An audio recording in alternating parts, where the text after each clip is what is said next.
kamu aja bisa. Iya. So ada minta lah itu, nggak ada minta, kamu aja minta bimbingan sekarang. Oh iya. Iya, minta. Mau apa? Udah perbaiki bab satunya? Udah. Udah. Ya sebenarnya suruh perbaiki apa? Yang mana? Kemarin. Udah nggak bisa kamu itu ya, nggak bisa diputin, nggak bisa. Bentar saya coba deh Pak. Nah, coba deh, nggak bisa mata saya nggak itu, ya. Ini kan tadi kan Bapak minta table ya. Iya. Di bab 1 minta grafik buat apa kenaikan green financing. Iya, Nah, iya. ini aku ambil dari BNI. Iya. Terus ini udah aku taruhin grafiknya, dia tuh naik, cuman di tahun 2023 itu turun, tapi turunnya cuma sedikit. Iya, Pak. iya, nggak apa. Terus habis itu buat yang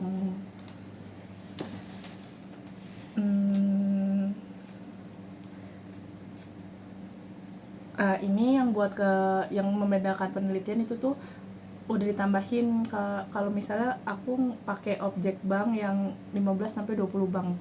Iya. Nah, itu buat bab 1 udah dibenerin. Lanjut ke bab 2-nya Pak, ini. Bodohnya urutan. Landasan teori. Landasan teori. Jadi aku pakai teori stakeholder, terus pakai teori. Kenapa stakeholder pakai? Soalnya dia relevan gitu Pak sama green financing. Oh itu ya. Iya, soalnya kok saya kan metode itu juga pakai ini ya, pakai green financing. Kamu kan maksud pertanyaan saya itu, kamu kan independent variable-nya apa? Apa? Independent variable-nya apa? Independen. Iya. Itu green financing. Dependennya? Dependennya profitabilitas. Kita green financing. Bisa nggak green financing itu kamu bisa ceritakan nggak selalu kategori gimana dampak terhadap profitabilitas green financing itu? Ya, dampak green financing terhadap profitabilitas kamu ceritakan secara teori gimana itu? Kok bisa dengan pengaruhi profitabilitas? Maksudnya itu. Oh iya Pak. Dan bisa nggak ini apa teori ini bisa menjelaskan itu nggak? Itu maksudnya. Oke Pak. Kalau nggak bisa berarti nggak bisa dipakai gitu. Berarti nggak?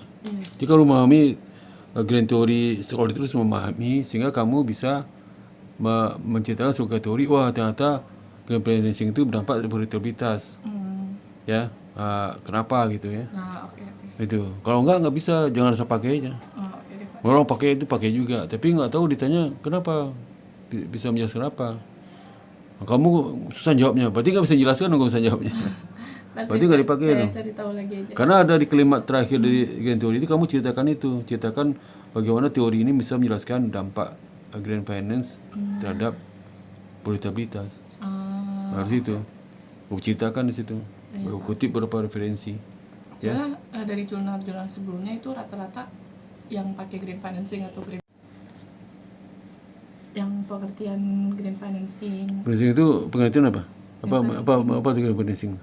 Green financing itu pembiayaan hijau. Ya itu terjemahannya. Iya pokoknya Apa itu? dia itu tuh yang apa ya, kalau dijelasin tuh kayak dia itu tuh tentang lingkungan gitu deh Pak. Pokoknya Kamu bisa jelasin yang lingkungan gitu deh, jangan deh. gimana ya Pak ya jelasinnya ya. Pokoknya green financing. Kamu bisa jelasin kalau kamu udah paham dengan green financing itu udah paham. Kalau nggak paham nggak bisa jelasin. Iya, pokoknya Kamu belum paham berarti itu. saya paham Pak, benar. Tapi Cuma kamu saya bisa cerita kenapa? Kenapa kamu bisa cerita? iya, green financing itu tuh dia berkontribusi positif terhadap lingkungan. Gitu, green financing itu. Positif itu green financing itu apa sih? Kan misalnya, wah ini Pak, bisa tanya binatang A. Ya Pak, dia kontribusi, tapi binatang A itu apa gitu? Apa sih dianya? Bisa kalau kambing, ceritakan kambing. Itu terakhir tuh kambing itu kontribusi terhadap lingkungan. Kamu udah tahu kambingnya. Kambingnya belum tahu, kamu mengatakan kontribusi terhadap lingkungan. Apa itu barangnya? Ya? Itu kamu kuasai itu ya. Ya, apa tuh? Kan ini penting kan problem utamamu. Harus tahu ngasih konsepnya, makna itu apa, kemudian kenapa itu ada. Ya terus habis itu gimana ngukurnya nanti, apa interpretasi ukuran tuh. Udah tahu ukuran tapi nggak bisa menginterpretasikan, repot juga. Kan? Misalnya contoh ngukurnya kilometer Pak. Apa arti kilometer? Ya kalau dia makin jauh, kilometernya makin banyak. Contoh seperti itu. Kalau dia nyantai, kilometer dicapai masih pendek gitu. Kilometer itu menggambarkan jarak di mana butuh waktu tempuh dan sebagainya. Itu cerita tentang ukuran itu, ada ceritanya. Banyak mahasiswa kalau tahu ukuran parabel, tapi nggak bisa menceritakan makna artinya apa, nggak tahu. Misalnya bisa contoh ukurannya A sama B bagi C, contohnya. Nggak bisa ceritakan makna ukuran itu. Ukurannya berarti dia dipengaruhi oleh B dan C, Pak. Kalau C-nya naik berarti itu rendah, ukurannya turun. Kalau C-nya turun, naik. Kalau B-nya naik, dia naik juga. Bisa ceritakan kan? Kapan dia itu mencapai tingkat kenaikan tinggi, kapan rendah. Contoh seperti itulah. Ya, jangan sekedar kak rumus ukuran A sama B itu bagi C. Segitu aja nggak bisa dong ya. Itu. Kamu tahu A-nya, konsep tahu A-nya, tapi pas di ukuran nggak bisa maknai arti ukuran itu. Ya gimana menginterpretasikan hasil nanti waktu dapat data-data di lapangan, gimana kamu tahu itu seperti apa ukuran? Ini ukurannya 100, apa arti 100 nggak tahu ya. Itu harus kamu pahami itu ya. Itu. Jadi besok kalau sekali lagi kamu satanya harus tahu tuh. Oke, Ya. Pak. Harus tahu. Itu apa kamu ceritakan tuh? Tentang apa konsepnya? Iya, Habis itu apa konsepnya, lagi? terus habis itu perhitungannya. Perhitungannya kamu cerita apa artinya itu? Nggak tahu. Kenapa? Harus cerita nggak perhitungannya apa itu? Apa arti ini hitungan itu? Cerita nggak? Enggak, masih. Ceritain lah. Oh, Apa itu cerita? Kalau cuma gitu doang nggak tahu apa-apa artinya, percuma aja.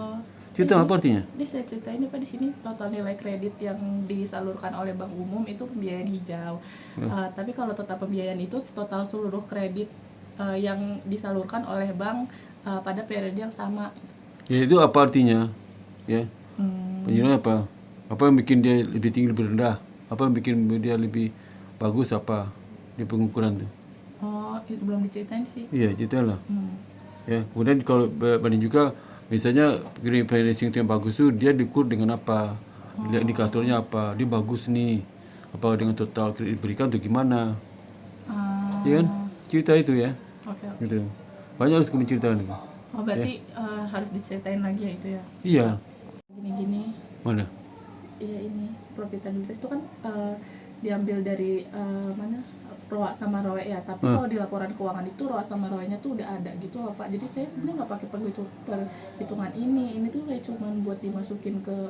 Iya, pertama tak perlu lah. Rumus tak perlu. Rumus tak perlu. Rumus kamu bisa ceritakan apa artinya itu. Iya kan? Walaupun ROA-nya udah ada, masa nggak pakai itu? Ya, itu. Tapi tetap ditaruh gitu ya Pak. Haruslah, masa enggak? Oke deh Pak. Ya kalau nanti udah dihitung, berarti kita ngambil datanya kan? Masa itu. Tapi kalau kamu nggak percaya, hitung sendiri langsung bisa. Nggak percaya kamu bikin hitungan gini. Kamu hitungan di perusahaan itu. Kalau perusahaan itu nggak jelas hitungan dari mana. Pakai SK kamu nggak apa-apa juga. Ya, itu. Kamu tes lah. Misalnya kamu hitung perusahaan ROA tahun 2025 50. Pakai rumus sih pas nggak? Kalau pas pakai itu aja. Kalau nggak pas, sih pakai sendiri dong. Ya. Kalau kamu pakai rumus ini. Nah, rumus ini kamu implementasikan di laporan keuangannya hasil 10. Tahu di ROA di laporan keuangan hasil 10,2. Berarti harus hitung sendiri dah. Berarti yang dipakai yang dihitung sendiri. Iya, nanti pakai. Ya. Oke. Kalau sama ya nggak pakai, ambil itu aja. Ya kan, misal satu linia penelitian si A tahun sekian, penelitian tentang apa, itu dia di mana, populasi apa, berapa jumlah sampelnya, tahun penelitian kapan, itu apa variabel digunakan, persamaan regresi datanya menggunakan persamaan regresi itu apa, hasilnya seperti apa makna, apa implikasinya, visinya satu linia. Baru setelah cerita itu baru ke tabel. Tabel itu kan bukan menjelaskan di situ, cuma pointer-pointernya. Tabel itu kolom pertama nomor, kedua nama dan tahun peneliti, yang ketiga variabel independen, kedua variabel dependen, ketiga hasilnya. Poin-poin aja. Yang keempat perbedaan penelitian kamu.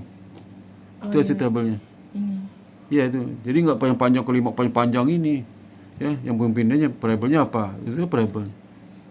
Nggak sampai kamu cerita apa-apa situ. Tabelnya nggak kayak gini. Saya cerita pakai tabel apa?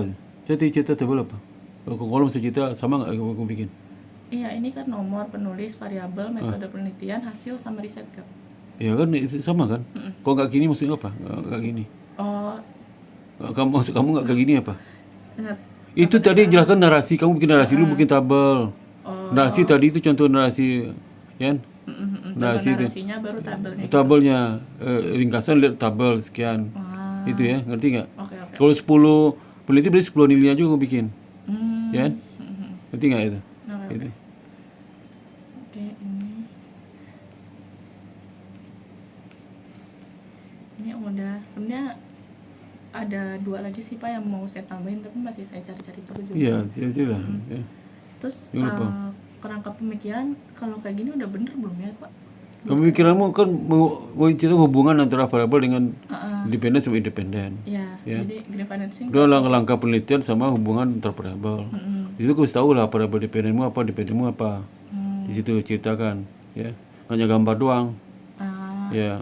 kan ini udah saya ceritain nih kerangka pemikirannya. Terus saya buat kayak apa bukan grafik, apa ini namanya? Gambar lah, gambar tuh hubungan itu. Mm-mm. Kamu dependen variabel apa? Dependent. Independennya apa? Independennya green financing. Nih, Terus yang kontrol apa? variable kontrolnya size sama leverage. Ya, kalau hubungan itu, ya. Berarti kalau kayak gini udah bener kan ya Pak ya? Enggak lihat saya, karena hitam semua. Oh iya. Enggak lihat saya.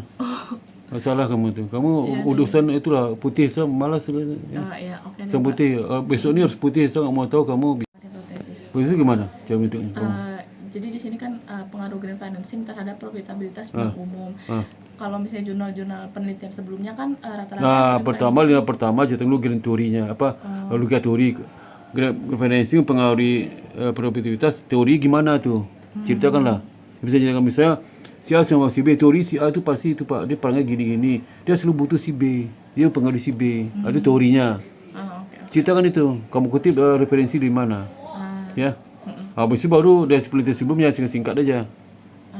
Sebetulnya mengacu pada penelitian di depan kamu bikin.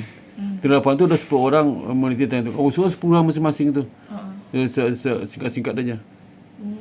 Jangan kamu suka sini tapi di penelitian sebelumnya nggak ada nama orang, jangan. Oh iya. Ya, ngerti nggak? Nah, itu baru situ baru kamu yakin bahwa posisi A pengaruh terhadap B, posisi itu negatif itu. Ngerti nggak? Oh iya. Gitu, ya. Pas saya di sini saya nulisnya karena dari 10 jurnal yang saya rangkum itu, yang dari jurnal penelitian sebelumnya itu kan ada beberapa yang negatif, ada beberapa yang positif. Sebutkan semua. Sebutkan Ya. semua. Semua. Oke. Yang positif aja. Kalau positif percuma aja kamu bikin penelitian sebelum carinya positif semua. Oh. Jangan tuh itu dosen yang lain ada seperti itu, saya nggak suka itu. Ya. Masa positif kan merekayasa namanya. Kan kita fakta aja, ada yang justru ada yang positif ada yang enggak. Kamu bisa lihat teori kan ada lini pertama atau kajian teori kan. Yang teori itu misalnya mengatakan positif. Hasil itu bisa beda-beda. Tapi yang berikut teorinya kan ada yang mendukung juga yang plan sebelumnya. Jangan direkayasa jadi positif aja. Oh, Itu sama mengatur kajian teori sesuai dengan yang kamu inginkan. Ngerti nggak? Nggak boleh itu. Ya. Nah, oke. Boleh, sebutkan aja. Jadi sebutkan itu kan kamu bisa tahu mana yang paling dominan, positif atau negatif. Pokoknya positif paling banyak hasilnya, negatif kurang. Teori positif, positif. Tapi teorinya positif, di penelitian sebelumnya, hasil penelitian sebelumnya cenderung ke negatif, berarti jangan pakai itu, pakai one tell, two tell. Oh. Pengaruhi bilang jangan negatif positifnya, pengaruh aja. Itu gunanya itu. Jadi kalau seandainya di teorinya nggak kuat, posisinya nggak kuat aja teori logikanya. Tapi sebenarnya sebelum juga banyak posisi negatif, berarti jangan to tell, jangan one tell, to tell. Ngerti nggak? Pengaruh aja bikin tulis ya, karena kemungkinan dia bisa positif bisa negatif. Tujuan itu. Ini nggak banyak dosen itu kuliah rekayasa sih. Ya nggak bisa dong ya. Nggak mesti harus to tell. Kan teori itu kadang kuat kadang enggak. Kadang nggak kuat ya. Seperti leverage terhadap harga saham bisa positif bisa negatif tuh. Iya, betul. Ya, gitu cara mah. Jadi jangan dipaksa. Ya, udah ya. Positif. Kalau leverage itu Ya, ini tolong ditambahin saya bisa baca ya. iya. Intinya itu aja sih, Pak. Ya. Oh, ada pusaka mana? Oh, daftar pusakanya belum saya masukin, Pak, tapi udah ada. Langsung buat pusaka. Oh, langsung. Langsung dari mulai dari satu perkembangan pusaka itu ada. Jadi saya cek terus. Ini baru link-linknya aja sih, Pak, yang Ya saya. pusaka bikin. Oke. Pusaka. Jadi besok ini harus pusaka pakai Mendeley. Mendeley udah tahu, udah tanya teman. Udah kemarin tadi diajarin sama teman Itu kantor. ya, pakai Mendeley ya. Udah apa lagi? Udah itu aja, Pak. Ya. Udah, salam dulu ya. Ya. Makasih ya, Pak. Ya. Ya. Ya itu tiap minggu sini ya. Ya. Biar cepat selesai. Paling sekitaran jam 1. Ya, Pak. Kalau bisa sebelum jam 1 deh, karena sekarang mau sholat subuh sholat kan. Oke deh, Pak. Ya.